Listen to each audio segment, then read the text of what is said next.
नमस्ते बच्चों, कैसे हो आप? अच्छे ही होंगे। मैं प्राची राज्योपाध्याय आपको कक्षा छठी का विषय हिंदी पाठ तीसरा उपहार ये पाठ पढ़ा रही हूँ। कल हमने उपहार पाठ में ऋत्विक नामक एक लड़का था। वो पुस्तक मेला देखना जाना चाहता था, लेकिन उसकी माँ उसे नहीं भेज रही थी क्योंकि घर में कोई बड़ा नहीं था, इसलिए अकेले नहीं भेजना चाहती थी। तो ऋत्विक उदास होकर एक पेड़ के नीचे जा बैठता है। तब उसके सामने एक सुनहरी पंखों वाली परी आकर खड़ी हो जाती है। उसे देखकर वो हैरान रह जाता है। वह उससे पूछता है, तुम कौन हो? तो वो बोलती है, मैं परी हूँ। अभी परी की बात सुनकर ऋत्विक की आंख में आंसू आते हैं और तब परी बोलती है, तुम यहाँ उदास क्यों बैठे हो? तब वो बोलती है, तब वो ऋत्विक बताता है कि मैं अपने दोस्तों के साथ पुस्तक मेला जाना चाहता था और पुस्तक खरीदना चाहता हूँ। ये कहकर ऋत्विक खामोश हो गया। तब परी बोली, उसमें दुख करने की क्या बात है? यह समझ लो मैं तुम्हारी मदद करने के लिए आई हूँ, पर लेकिन मैं ऐसा तभी करूँगी जब तुम मेरी परीक्षा में उत्तीर्ण हो जाओगे। अभी हम आगे देखेंगे। ऋत्विक बोलता है, कौन सी परीक्षा है? ऋत्विक ने पूछा। तब परी ने कहा, बता दिया तो परीक्षा कैसी? ऋत्विक बोला, ठीक है। ऐसा कहकर ऋत्विक वहां से चला गया। अभी वह कुछ दूर ही गया था कि उसे रास्ते में गिरी हुई एक पोटली मिली। पोटली मतलब थैली। ऋत्विक को यह विश्वास हो गया कि लाल रंग की इस मखमली पोटली में कोई कीमती चीज होगी। मखमल कपड़े का एक प्रकार। उसने उसे खोलना चाहा, फिर सोचने लगा, जब यह मेरी नहीं है तो उसे खोलने का मुझे हक नहीं है। ऋत्विक ने पोटली नहीं खोली। तभी किसी की आवाज़ उसके कानों में पड़ी। अभी देखो, ऋत्विक को मखमली एक पोटली मिली थी, उसमें कीमती चीज थी, लेकिन ऋत्विक ने देखो वो पोटली को नहीं खोली। तो तुम बच्चों भी किसी की वस्तु को तुम भी हाथ नहीं लगाओगे। अभी किसी की आवाज़ कानों में पड़ी। राहगीर, बेटा मेरी पोटली गिर गई है रास्ते में, क्या तुमने देखी है? ऋत्विक ने पूछा। किस रंग की थी? राहगीर ने बताया कि लाल रंग की थी। ऋत्विक, और कोई पहचान बताओ? ऋत्विक ने राहगीर से कहा। राहगीर, उस पर एक परी का सुनहरी रंग में चित्र बनाया है, राहगीर का जवाब था। ऋत्विक ने अपनी थैली से जब वह पोटली निकाली तो उस पर छपा परी का चित्र चमकने लगा और ऋत्विक ने पोटली राहगीर को दे दी। सुबह उठकर वह वहीं पहुंचा जहां उसे परी मिली थी। देखा तो वह कोई नहीं था। वह बैठ गया। उसकी आंखों के सामने वही लाल रंग की पोटली दिखाई देने लगी। तभी तेज प्रकाश फैला। सामने परी खड़ी थी। परी ने दोनों हाथ पीछे थी। परी ने पूछा, कैसे हो? ऋत्विक ने बताया कि ठीक हूँ। परी तभी परी ने कहा, अपनी आंखें बंद कर लो, मैं तुम्हें इनाम दूंगी। इनाम मतलब बख्शीश या उपहार। ऋत्विक ने पूछा, किस बात का इनाम? परी ने बताया, तुम उत्तीर्ण हो गए हो, इसलिए। ऋत्विक परी की बात ऋत्विक की समझ में नहीं आ रही थी। उसने आंखें बंद कर ली। परी ने उसे हाथ में एक मखमली थैली पकड़ा दी। ऋत्विक ने देखा तो हैरान रह गया। हैरान रह जाना, चकित हो जाना, आश्चर्य होना। यह तो वही पुतली थी जो उसने राहगीर को दी थी। परी ने कहा, कल मैंने ही तुम्हारी ईमानदारी की परीक्षा ली थी। वह राहगीर भी मैं ही थी, इसलिए मैं तुम्हें यह इनाम दे रही हूँ। ऋत्विक सच बोल रहा था और उसने किसी की चीज को हाथ नहीं लगाई थी, इसलिए वो सच्चा था। इसलिए सच्चाई का उसे परी ने इनाम दिया था। ईमानदारी का, सच्चाई मतलब ईमानदारी का उसे इनाम मिला था। परी ने ऋत्विक को समझाया, ईमानदार व्यक्ति के जीवन में किसी वस्तु की कभी कमी नहीं होती। जाओ, अब तुम्हें मनचाही चीज मिलेगी। देखो, आप सच बोलते हो, आप ईमानदार होते हो, तो आपको जो चाहे चीज मिल जाती है। इसलिए आप भी ऐसे ही सच्चाई का सच बोलना चाहिए, ईमानदार रहना चाहिए। ऋत्विक के पास शब्द नहीं थे जिसे वह परी को धन्यवाद देता। धन्यवाद मतलब आभार मानना। खुशी से उसकी आंख भर आई।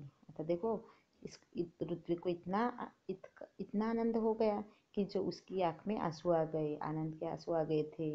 लाल मखमली पोटली ऋत्विक ने अपनी माँ को दे दी। उसकी समझ में नहीं आ रहा था कि उसका बेटा उसे क्या दे रहा है। जब माँ वह पोटली खोलने लगी तब पोटली कई गुना बड़ी हो गई। उसमें से सुंदर सुंदर पुस्तकें बाहर निकल आई। पुस्तकों का ढेर देखकर माँ चकित हो गई। चकित मतलब आश्चर्य होना। माँ ने पूछने पर ऋत्विक ने सब कुछ बता दिया। अब ऋत्विक ने मित्रों के लिए अपनी मदद अपनी अब ऋत्विक ने मित्रों के लिए अपनी बहन कृतिका की सहायता से पुस्तकालय खोला। वहाँ सभी बच्चे आकर अपनी मनपसंद पुस्तकें पढ़ने लगे। देखो, ऋत्विक ने पुस्तकालय खोला।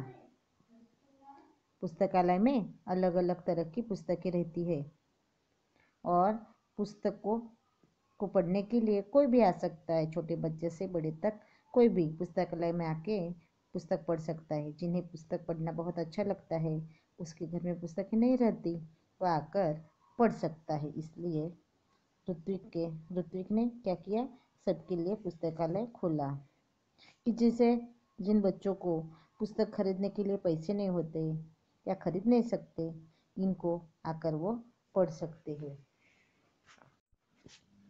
परी ने ऋत्विक को समझाया, ईमानदार व्यक्ति के जीवन में किसी वस्तु की कमी नहीं होती। जाओ, अब तुम्हें मनचाही चीज मिलेगी। देखो, ऋत्विक सच बोला था। सच बोल के राहगीर को उसकी थैली दे दी थी, तो ईमानदारी का उसे परी उसे इनाम दे रही थी। ऋत्विक के पास शब्द नहीं थे जिससे वह परी को धन्यवाद देती। धन्यवाद देना, आभार मानना। खुशी से उनकी आंख में आंसू आ गए। अभी आंख में पानी आना हमने आगे देखा था। लाल मखमली पोटली ऋत्विक ने अपनी माँ को दे दी। अभी देखो, आपको कोई चीज़ मिलती है, आप कुछ लाते हैं, देते हैं, तो हम पहले क्या करते हैं, हमारी माँ को दे देते हैं। तो वैसे ही ऋत्विक ने अपनी माँ को वो चीज़ जो मिली थी, पुतली परी ने दी थी, वो उसने माँ को दे दी। उसके समझ में नहीं आया कि उसका बेटा उसे क्या दे रहा है। जब माँ वह पोटली खोलने लगी तब पोटली कहीं गुना बड़ी हो गई। उसमें से सुंदर सुंदर पुस्तकें बाहर निकल आई। पुस्तकों का ढेर देखकर माँ चकित रह गई। चकित रह जाना, आश्चर्य होना। माँ के पूछने पर ऋत्विक ने सब कुछ बता दिया। अभी देखो, ऋत्विक ने जो परी ने उसे मखमली थैली दी थी, ऐसे उसकी ईमानदारी की परीक्षा ली थी, ये सब परी ने अपनी माँ को बता दिया। अब ऋत्विक ने मित्रों के लिए अपनी बहन कृतिका की सहायता से पुस्तकालय खोला। अभी देखो, पुस्तकालय मतलब ग्रंथालय, जहाँ अलग अलग तरह की पुस्तकें मिलती है। वहाँ बच्चे से लेकर बड़ों तक सभी अपनी मनचाही पुस्तकें पढ़ सकते हैं। उसे हम क्या बोलते हैं, ग्रंथालय बोलते हैं, पुस्तकालय बोलते हैं। अभी देखो, ऋत्विक ने भी परी ने उसे पुस्तकें दी थी इनाम में, वही पुस्तकों का वो क्या करता है, पुस्तकालय निकालता है। वहाँ सभी बच्चे आकर अपनी मनपसंद पुस्तकें पढ़ने लगे।